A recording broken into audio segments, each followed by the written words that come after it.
Hey, Austin. Hey, theater critic. So, did you get everything with the Riddler sorted out? Yeah, I got everything taken care of. Did he take the watch? It's perfectly fine. What about the Miraculouses? Thankfully, he didn't. That's good. Hey, did you finish up that Darkblade review? Well, no. But that's mostly because I don't think I could properly review this episode. Didn't you promise that you were going to do a collaboration video for this episode review? Yes, I promised. But there are a few problems. One, I'm completely worn out from the last review, especially having to deal with the Riddler. Two... Oh. And three, this has gotta be one of the most mediocre episodes I've ever seen. And it's the bad kind of mediocre where it's hard for me to even talk about it or come up with any jokes. It gives me no reason to make fun of it or even discuss it. So, what are you saying? What I'm trying to say is, I'm gonna have to cancel our collaboration. What? I'm sorry, there really isn't much material for me to work with. Aww. I really wanted to make fun of you for crushing on Cat Noir. Oh, God! this is gonna be a quick one.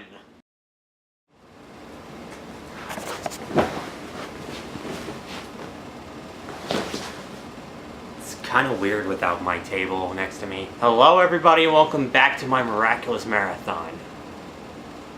Guys, I really wanted to write a proper script for this review. I really did, but I just couldn't. And I'm sorry to disappoint you by saying that, but this has got to be one of the most boring episodes of Miraculous Ladybug I've ever seen. I mean, I couldn't even make any sort of joke about it or even apply any sort of commentary on it. I mean, sure, in the beginning it does offer some material, like... It's better to fail trying than not having tried at all. Try telling that to Yoda. Do. Or do not. There is no try. But those kinds of moments are few and far in between. I mean, there's only so much I could explain the plot without coming up with a joke before I end up feeling uncreative or lazy.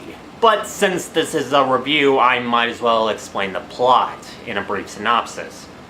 So, Marinette is going up against Chloe as Miss Boustier's class representative.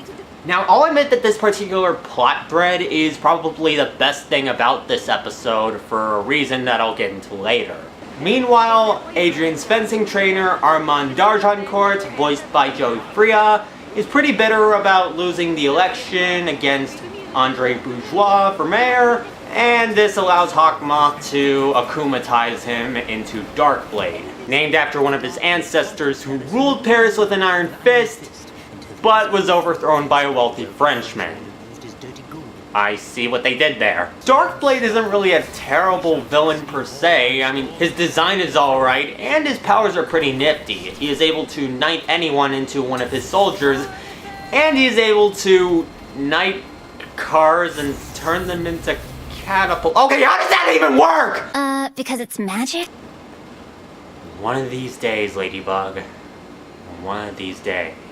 The only problem with Darkblade is that there really isn't anything special about him.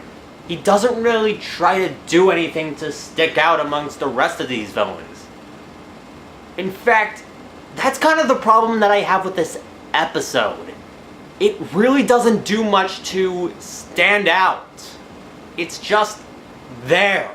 I could complain about Marinette making her diary box into a trap. It's a trap! I could talk about how this is honestly one of the best scenes in this entire episode.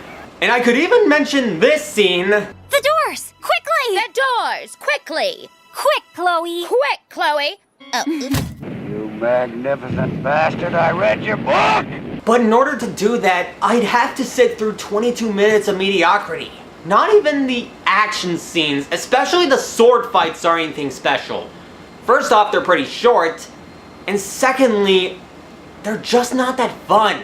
And that's kind of what's disappointing about them, because I loved the action scene in Copycat, and I would have expected seeing as they're fencers, to see more sword fighting with these two, but we don't get any of that.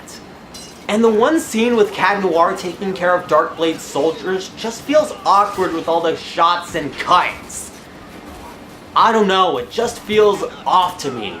But even with all of that, probably the best thing about this particular episode, and I can't believe I'm saying this is probably the best that Marinette has ever been.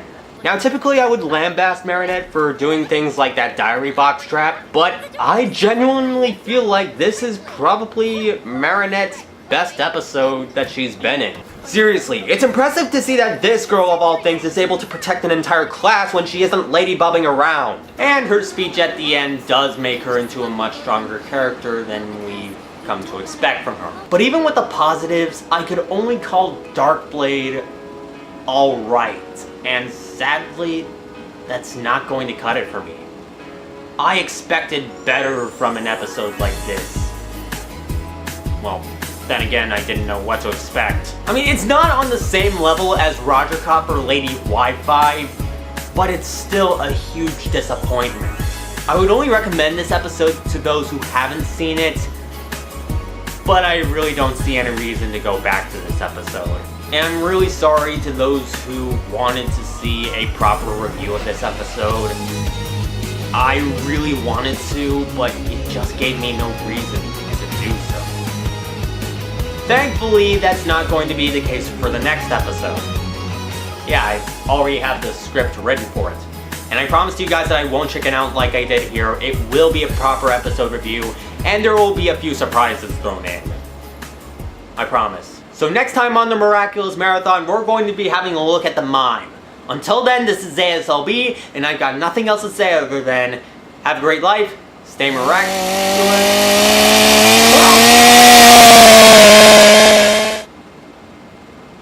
Was that a chainsaw?